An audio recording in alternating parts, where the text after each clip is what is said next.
Good afternoon. We're back at Gloves Off, and we have a special guest with us right now. We got, what's the name of that squirrel from SpongeBob? Hey, why do you have to squeeze me like that?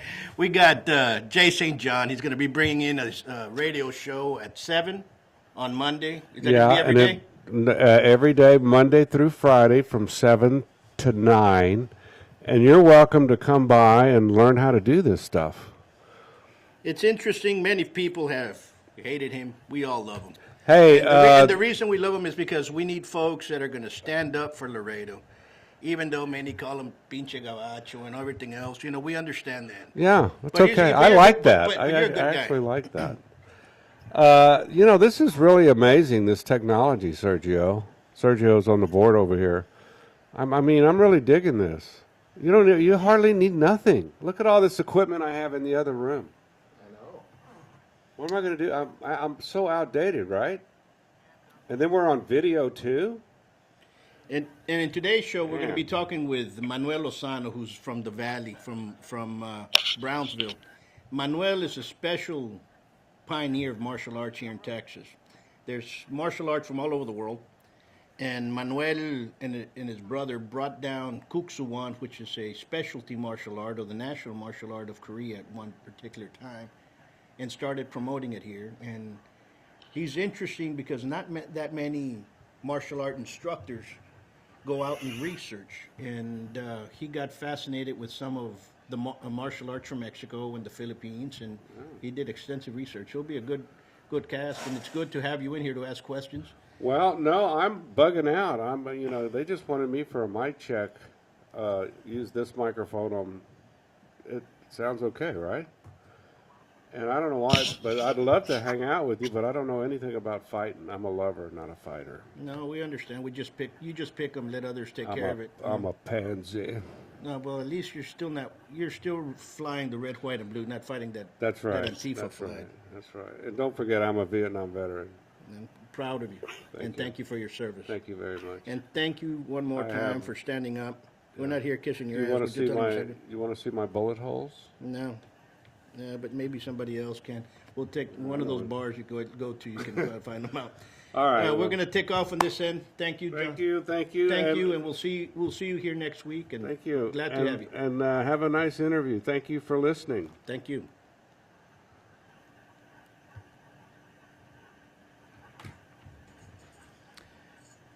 Now, like I was telling St. John earlier, Manuel Lozano is a great martial artist, one of the pioneers of martial arts in Texas. In the 70s, he brought down Murukan, and that's how I met him. I was about 10 years old at that time, and Murukan was a martial art from Korea. And he started training in another martial art, and I'm going to bring him in. Good morning, Professor Manuel. How are we doing? Fine. Good morning, Professor Buitrón. I'm doing good. Thank you for inviting me for this special show. And please tell us about how you started in the martial arts in the Valley area. Well, I started when I was a sophomore over at St. Joseph's Academy. My younger brother had a friend, and he was an eighth grader at the time. He had a friend who knew martial arts. I think it was a green belt in Taekwondo.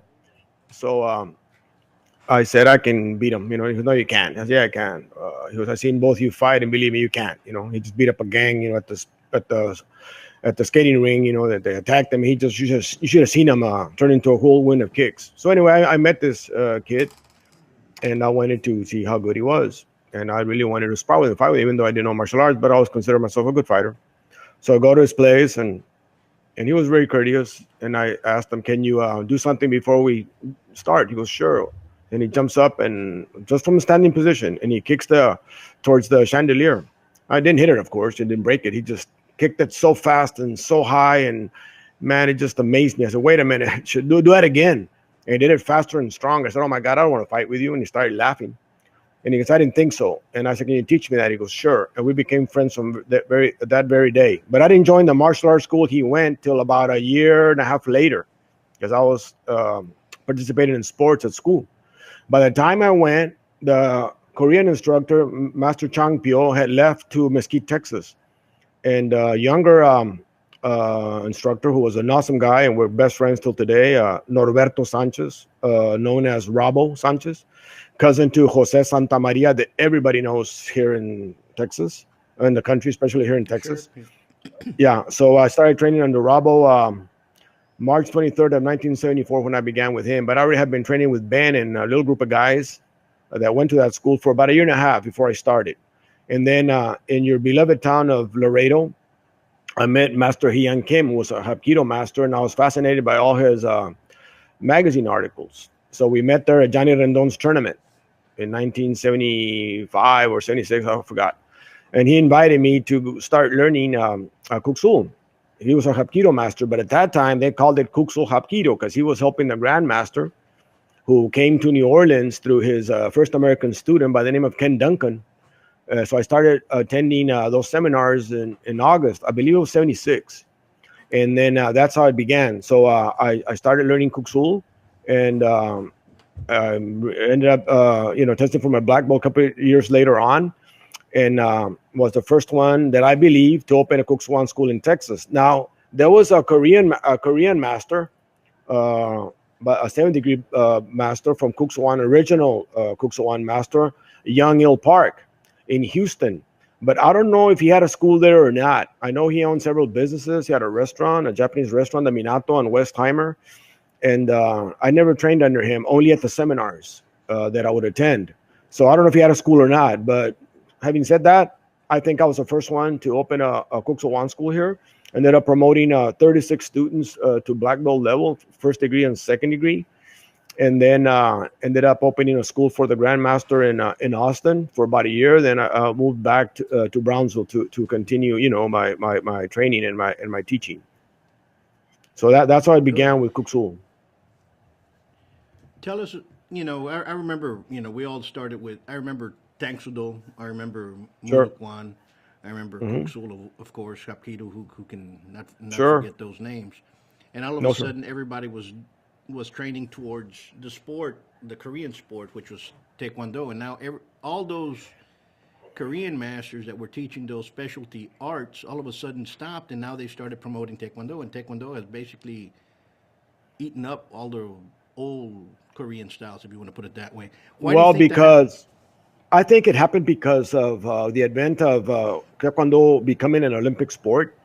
Who didn't have the dream of being an Olympic Taekwondo winner? I sure did, but by the time it did, I was just a little bit too older for that. But I've always was interested in the street style of martial arts. And Kuksuan just fit me perfect with all the locks and grabs and throws and breaks and all that kind of stuff. So it fit perfect for me. I competed in a lot of tournaments, did all that stuff, but my real love was in the real martial art. So Kuksuan was perfect for me, and it's too bad that it grew too fast. And then later on, too many. They would work us out real hard. It was real difficult to learn that art. I mean, it was real warrior training, man. It was hard. Later on, as it I grew. remember. I remember those days because I remember folks and legends of that time period. You have Raymond McCullum. You have from Laredo, Sal Narvaez was an excellent fighter. Sure, You had sure. Corbin. You had Demetrius, the Greek Havanas from the Dallas area. You had Troy Oh, there were Dorsey. just so many. All Oh, those. we'll never finish. And there's so many. There's so many that Bob Griffin. There were so many guys. Sure. Yeah, Bob Griffin, exactly right. That brought that blood and guts era, and all of a sudden it just turned into a chop and block kindergarten, which now many people frown upon and kind of want to move the martial arts away. I guess it has dropped the adult interest, and it's basically more of a kindergarten. It's fine and dandy because you need that type of care. But what I'm saying is, you started looking more for the reality basis. You Right. started searching for, you saw that that the Koreans had put together this mixture of all the different styles in Kuksuwan. And I know that you brought down Remy Presas and you started Right. promoting the Filipino side of it. And you Right. saw what the Filipinos did. And then you said to yourself, I'm going to look towards Mexico because everybody's always looking for the Mexican knife fighter. Tell me a little bit more about that because folks in the street realm of reality for many years would say, blacks are good with a knife, with a straight razor, and so on and so forth, but everybody would be afraid of the old Mexicano with a blade in his hand. Tell us why. Well, let me just backtrack a little bit. Why I did this. When I read about the background of Kuk Sowan, what the Grandmaster had done, he had researched the arts in Korea. Korea has 31 arts in all around the country. Kuk Sowan combines all of them. Okay. He founded his own art. I said, my God, this guy's a Grandmaster. He founded his own art. He did this and this. You know, that's pretty interesting. And then that's when I started research. I started researching the arts in Mexico in 1978. You know, our first trip was in those years. You know, start researching. I met professor of anthropology in Toluca, Mexico, and he guided us. You know, he gave us letters of introduction in different places that he knew where martial arts existed, because he originally was from Oaxaca, Mexico. Very great knife fighters. In fact, the best knife fighters some of them were from Oaxaca. He what he did was when he sent out his students all over the country for their thesis on the ancient cultures, because I believe there are 67 unique different cultures in Mexico, Indian cultures. Part of the questions to ask those people that went out there and stayed with them several weeks was to find out if there's any martial art still in existence. And that was how he would help me go to places. You know, when they come back with their research, he would call me, hey, Manuel, come see me. I go see him, say, hey, this exists here, this exists there. You know, go over there and here's a letter. Let me call him up. And so he was may God rest his soul, rest in peace, Don Virgilio Reyes Vasquez. He was a great help. You know, a lot of instructors from Mexico, from the Okinawa Karate Federation, were very helpful to me. They pointed me in the right direction.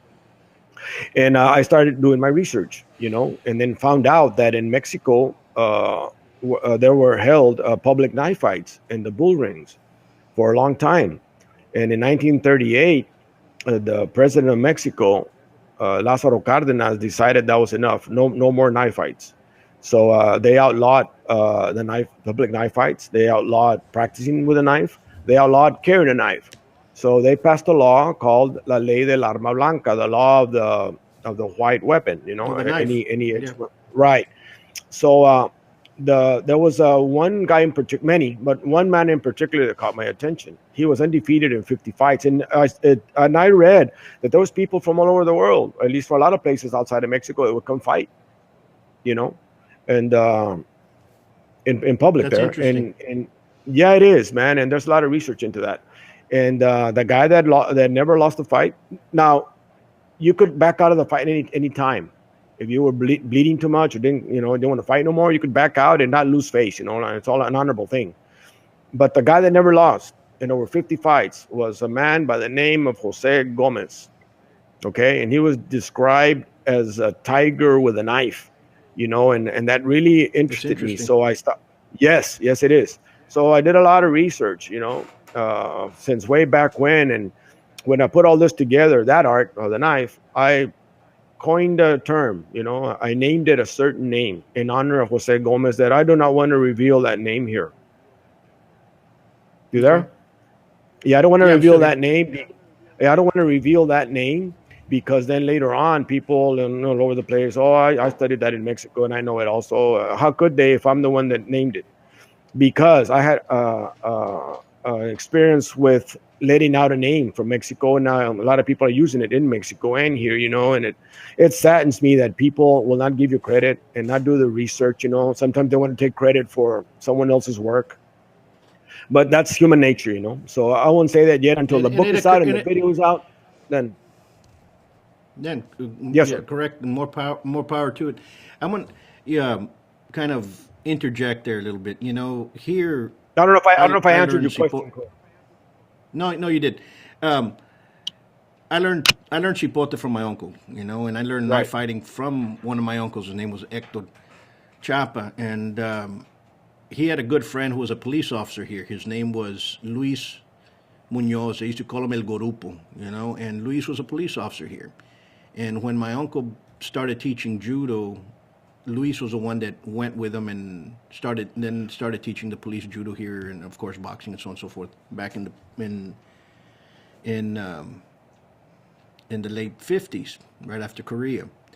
But Gorupo told me something about knife fighting. He said that here in Laredo, they used to knife fight in a certain point over there in downtown.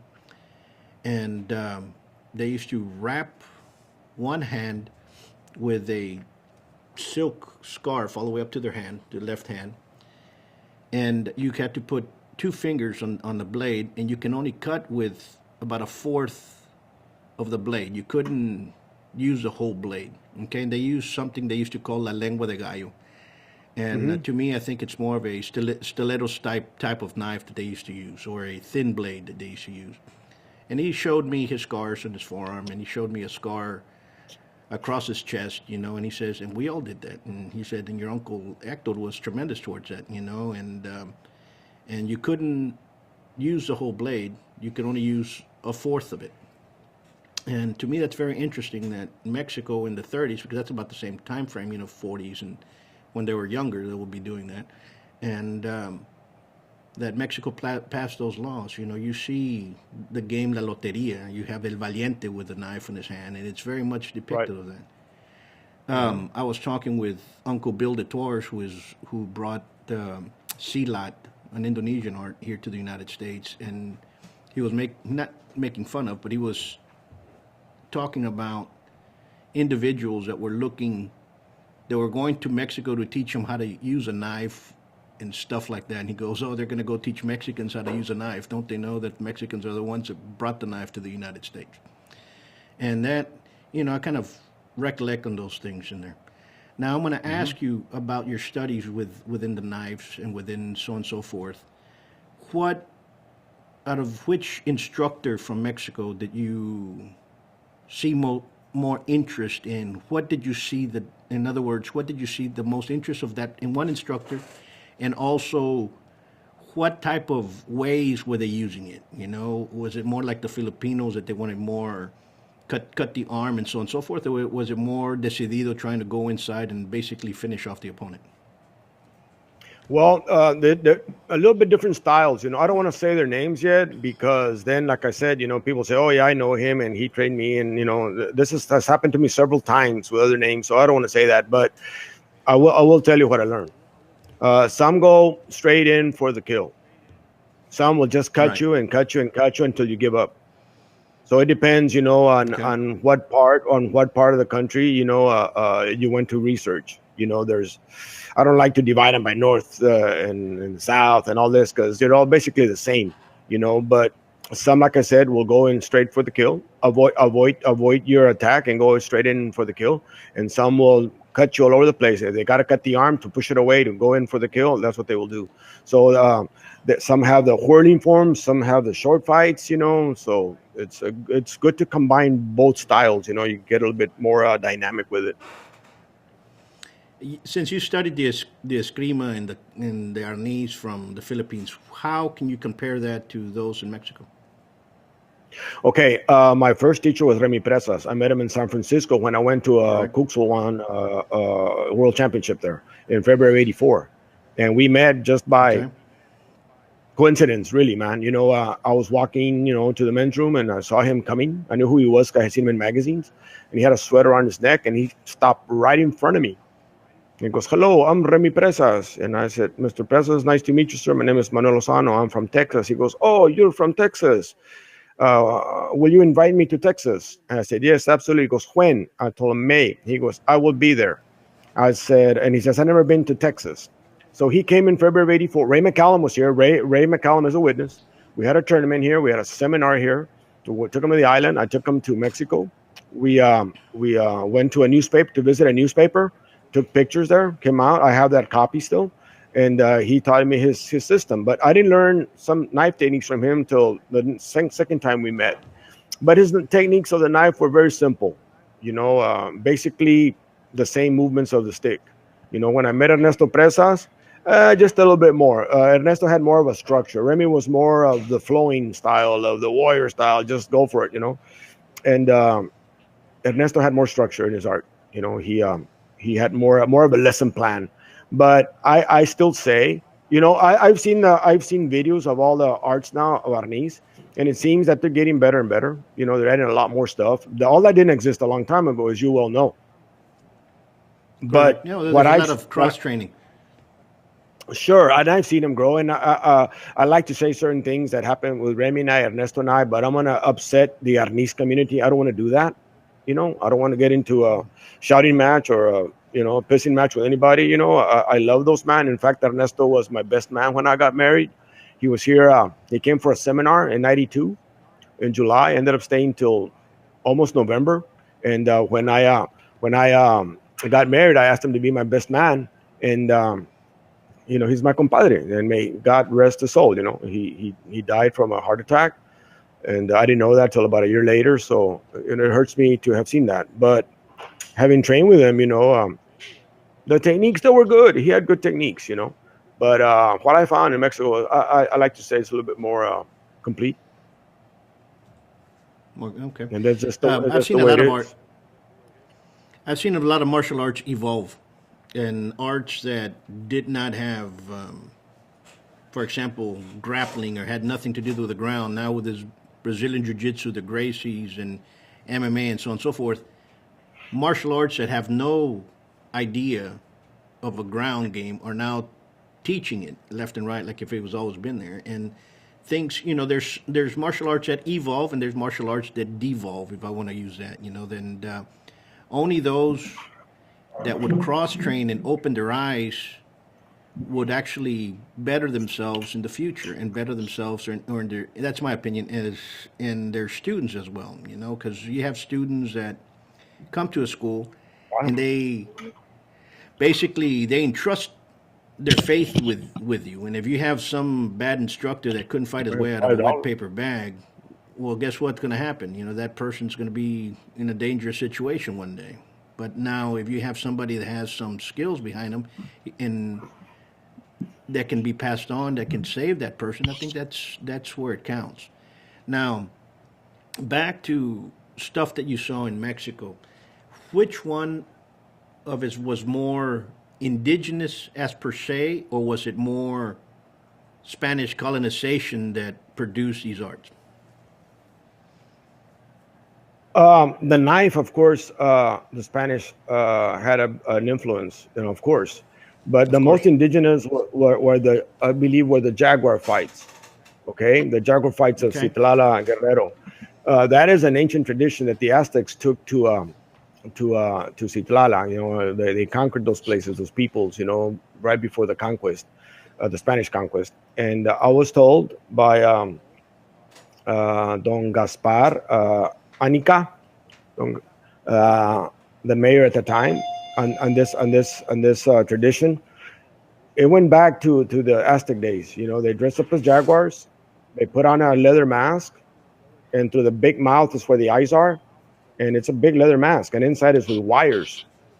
So they fight with big whips made of hemp that are very, very heavy, very strong. You're gonna break somebody's skull with one of those. And they fight with those, and it's not too much technique. It's more of bravery and courage than anything else. But you can see that there's no Spanish influence there. There's no martial art influence. As far as martial artists we know. They go in there and they fight, and it's scary, man, because you get hit in the head pretty hard, it's gonna damn hurt. So I think that was the most indigenous thing I've seen. Even though there's other traditions like porrazo de tigre that they call nowadays, where the ancient wrestling. Also, they wrestle in the bull rings, and that's happening even today, all over South Mexico, Southwest Mexico.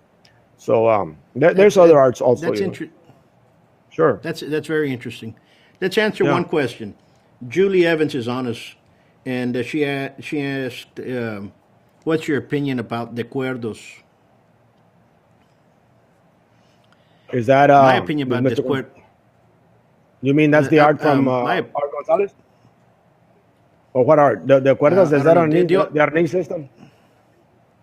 Yes, I Is that guess so. Arnese? Because the only person I know that does the cuerdos is the people that come out of Stockton, and Art Right. Gonzalez, which is a great individual and a great martial artist, and he has wonderful techniques with his system, which he he studied under the great Gilbertino, one of the three that brought the Right. screamers to the United States. And Art Gonzalez and I've had many conversations about the knife fighting of South Texas. And I enjoy watching and seeing him teach and enjoy his students. You know, he has a great student over there in Manteca, California. His name is Mike Cardenas, which is just absorbing martial arts and that culture left and right. And very proud of what he's been doing. But Yeah, Art. De Acuerdos is an yeah. Go ahead. Master Art Gonzalez is from my area. He's from Mission, where my wife is from. That's about an hour away from here. And he calls me, periodically and lets me know what's going on in his life. And when he comes down to visit family, he likes to get together. I haven't seen him down here, but he'll be coming down. And a very knowledgeable man. I respect Art a lot.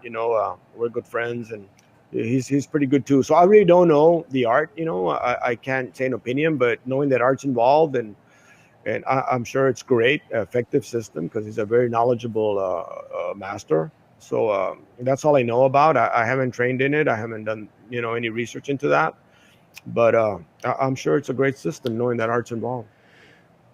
Most of those that a lot of people don't understand. Talk a little bit. The Philippines came to Stockton Valley area of California, Right. and the fighting arts of the Philippines basically emerged out of here in continental United States, out of Stockton, first with Grandmaster Angel Cabales, who opened up the Cerrada, and then you had Leo Giron, which opened up Bajalana, and then of course you had Gilbertino, who made De Acuerdos.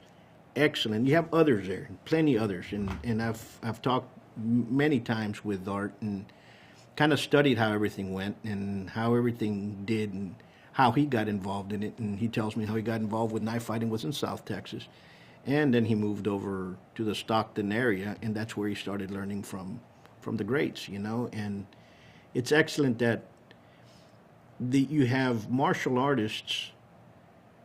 How can I put it to you this way? That are not from that ethnic culture. Art Gonzalez is not Filipino, but yet he's one of the most renowned de cuerda masters there is. And you have plenty of that. Folks used to go to Japan, and the Japanese would be very discriminatory against the Americans. You only went up so far. So when they came over here, you kind of built upon and became masters of their own right. They started expanding upon that. The Chinese were very much like that. The Indonesians were very much like that. But you had teachers that were open-minded, like Angel Cabales, Grandmaster Angel Cabales. You had Grandmaster Tino, Grandmaster Leo Giron, Ramiro Estalila, who opened up their hearts to teach folks from other ethnic backgrounds, and you have many Japanese as well.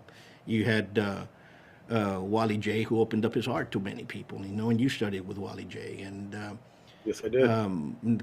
you have Dog Fai Wong, who opened up his arms to everybody in San Francisco from the Kung Fu. Yeah, many others, but usually was very contained into small ethnic groups. Exactly. Yeah, Wally. We kind of call him like the grandfather of the martial arts. Wally was very good to me, man. I met him when my brother Chuy, in 1985, he went and fought in San Francisco, and then from there he was going to go fight in Korea. Wally loved his fighting style and said, "Hey, went up to him and told him we were still involved in Kuksul at the time, and told him I want to teach you my art of small circle jiu-jitsu." And my brother told him, "I'm not interested in that thing right now. I'm more into the sport." And he goes, "But I have a brother that would love to train with you. Call him up. Here's his number. I'm leaving to Korea." Wally called me, invited him to Texas. He had never been to Texas before, although he had a student in Dallas by the name of Steve Selby. You know Steve Selby.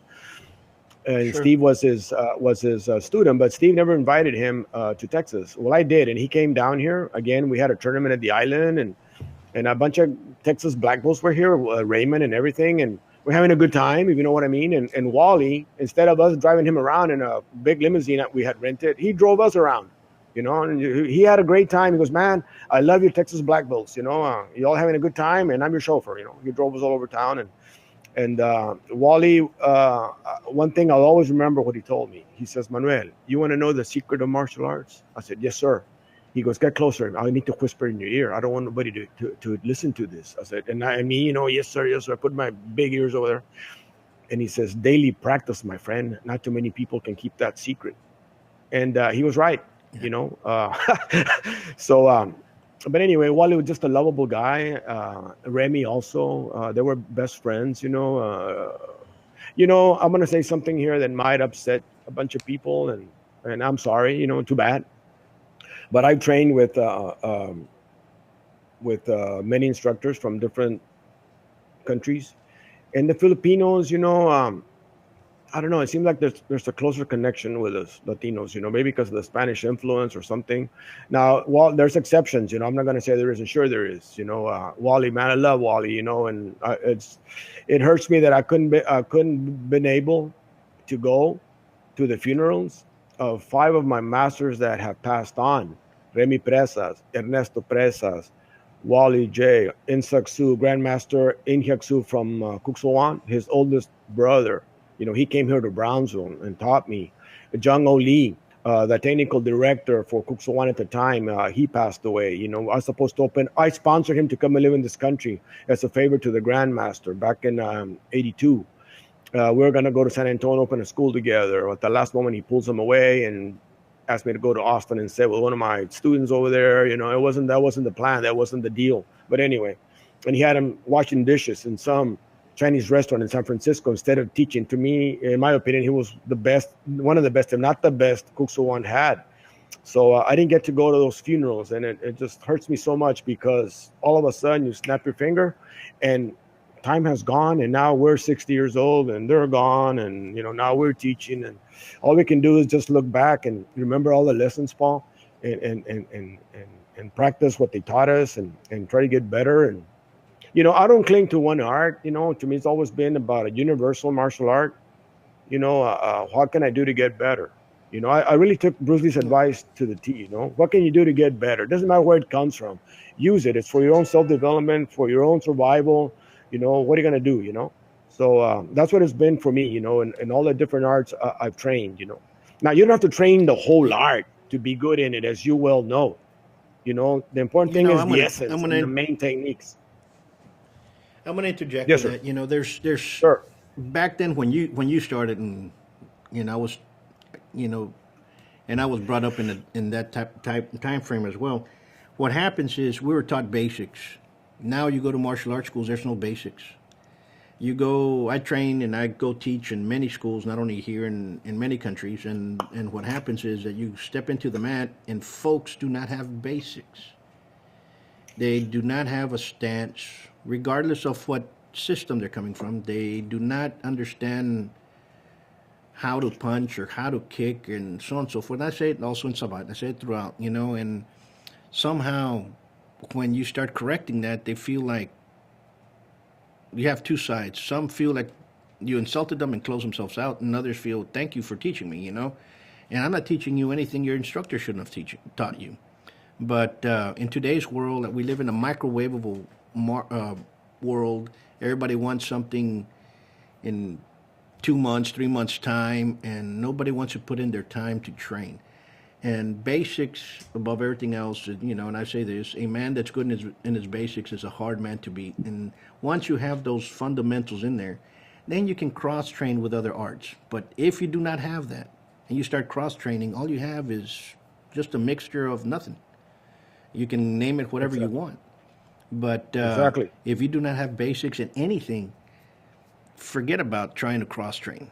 And also look at arts that, if for those folks that are out there listening, look for arts that are close to the main art that you're studying. Do not go from a kicking art to a grappling art, and then you want to go to a punching art, because it's going to be several different things. If you're a boxer, learn Thai boxing, learn boxe française savate, learn Sanso, learn the kicking arts, Bando. Now, if you come from Silat and you want to go into Judo, it's totally two different worlds. And that's, I guess, what people confuse themselves and have devastating effects, And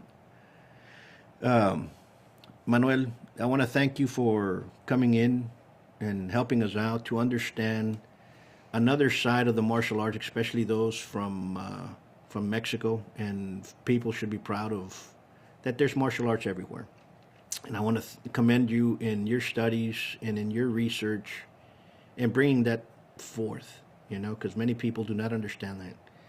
And you're correct. You might say a name, and all of a sudden you have 50 grandmasters the next week that already studied that. I'm going to tell you a story, which is actually a joke. You know, I had a student of mine, and he's been my student for the last 20 years. His name's Carl Newman, and back when we first had the school, we never, back in the 90s, we didn't, there was no cell phones. Okay, we had recordings, and you should go to the school and press a button and call people back that wanted to some information. And he comes in there and he goes, you know, Professor, you know, he was from New Orleans. He was always joking around. He goes, I'm going to make a flyer just to prove a point. And I said, sure, what's going on? He goes, you know, it's kind of derogatory, but it went phonetically because he put it out there, agarra mi palo, stick fighting from the ancient jungles. You know, that's grab my piece or my member. And I said, what are you going to do? And he goes, watch this. And he made a flyer. And he put down the phone number. And he put down his phone number. And he went out there to martial arts schools and put it out there. And he came back 2 days later laughing left and right. And he puts up there, you know, and he goes, check this out, Professor. And he brought his recorder to the school and he plugged it in. He goes, listen to this. You had folks that had trained, that were world champions in agarra mi palo, that had studied, that teach, that were experts. And we started laughing. And other folks started laughing there. And we had other instructors that were there. And he goes, man, you guys are crazy. And I goes, no, he just proved the point, because people out there just make up crap and teach it. And people are so naive that they're going to buy it and train it and do whatever. Okay, so you produced and you coined the name Yamachia, and I've seen many people out there teaching it already without ever training with you. But it was through your research that happened, and through your, you know, through the research that you put that together, you know, and you just explained to it right now. And I want to thank you for that. You know, we're barely at the tip of the iceberg, man. Too bad this can't last a lot longer. You know, I could say a story and go further than the one you did right now, but I don't, it's kind of nasty. And also, you know, other people that we train with, you know, we didn't even talk about Spanish fencing. We didn't talk about mil máscaras. We didn't talk about Sure. a lot of other things because of the time limit, you know. But either way, you know, I believe, well, one closing. Yeah, sure, Paul. One last comment, Paul. As you know it as I do, we love the knife. It's my favorite weapon. I believe that you know, most schools should teach knife fighting because everybody's got one. You got it in your truck, or you're your absolutely toolbox, correct. your You know, and tackle box, your back pocket. You know, everybody's got a knife, and I it would should say be. this: it's sometimes. Go ahead. It's a very treacherous knife. Okay, you never know if the guy's palming one in the back pocket. You know, they come up real close to you, and all of a sudden, boom, it's over, man. So to me, it's about the reality training, and we start with a knife in my school, you know, because it's most important. But anyway, I want to thank you for inviting me, considering me, and out of so many people here in the great state of Texas that you and I both love. There's a lot of good instructors, you know. Some of the best instructors that are friends of mine, they inbox me and tell me all these things, these beautiful things, you know, that they could put their life in my hands. And we're talking about famous guys here in Texas. And but I don't don't publish all that stuff, Paul. You know, I'm not looking for fame or nothing like that. Hey, man, I am who I am. I do what I do, and that's it. You know, I don't get invited to a lot of places for the same reason that I'm not out there like you and other guys. And you know, and I really dig, you know, when you put that you're going here to teach Sawa, you're going there. I said, man, that's fantastic. You know, I done that very little. You know, I have a small group of guys that are very, very good because I train them and teach them. You know, all this stuff. You know, And fighting that's the with way his weapons. that's the way it should be. Yeah, but maybe later on. We'll get together soon. We'll get together soon. And like I always say, sometimes it's better to put a grin under somebody's chin when you're in a defensive situation. And Exactly. I want to thank you once more, and for everybody out there, thanks for watching. And until next time, here at Gloves Off, we have many great instructors that are going to come in. Great interviews. We got Mestre Acordeon from Capoeira, one of the pioneers of Capoeira. We got Guru Carlito Bonjoc from Serrada. We got plenty that are going to be coming up in the near future. And we got some surprising guests. So again, thank you again. Peace.